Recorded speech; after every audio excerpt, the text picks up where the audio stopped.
یہ کہانی ہے نواب صادق علی خان پنجم آف بہاولپور ایک مکرم محسن تھے اور انہوں نے اپنے دوست قائد اعظم کی حمایت کے لیے اپنی قیمتی دولت کی قربانی دی۔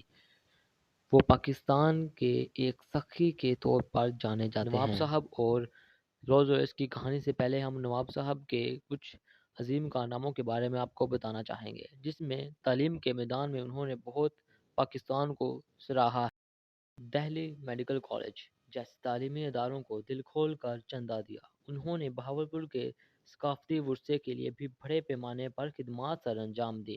چلتے ہیں نواب صاحب اور رولز رائس کی کہانی کی طرف۔ نواب صاحب ایک سادہ اور خود ساختہ شخصیت تھے۔ لندن میں قیام کے دوران ایک دن وہ سادہ لباس میں سیر کو نکلے۔ وہاں اس نے بین الاقوامی شہرت یافتہ رولز رائس کا کاریں بہت پسند آئیں اور قیمتیں پوچھنے کے لیے شو روم میں داخل ہونے کی کوشش کی۔ تاہم اسے گارڈ نے روک دیا اور اسے اندر جانے کی اجازت نہیں دی گئی اور کہا کہ یہ کاریں آپ کی رسائی میں نہیں ہیں، یعنی یہ امیر لوگوں کے لیے بنائی گئی ہیں، آپ جیسے چھوٹے لوگ یہ نہیں خرید سکتے۔ اس واقعے کے بعد نواب صاحب اپنے ہوٹل واپس گئے۔ بعد ازاں وہ اپنے مکمل شاہی پروٹوکول اور نوکروں کے ساتھ دوبارہ آ گئے۔ اس نے شو روم میں موجود تمام 6 رولز رائس کاریں خرید لیں۔ ان کاروں کو خریدنے کے بعد اس نے اپنے نوکروں کو حکم دیا کہ یہ کاریں بہاولپور بھیج کر بلدیہ کے حوالے کر دیں۔ انہوں نے یہ بھی حکم دیا کہ میونسپلٹی ان گاڑیوں سے صفائی اور کچرا اٹھانے۔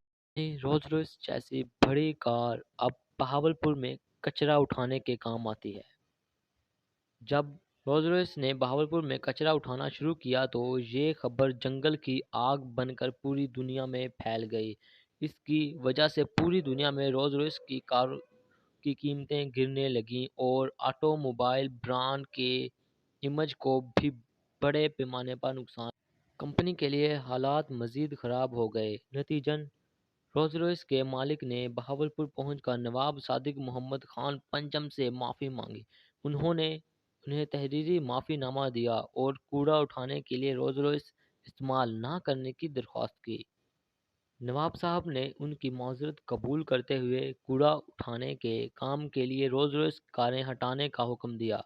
کمپنی کے مالک نے نواب آف بہاولپور کو 6 کاریں بھی تحفے میں دیں۔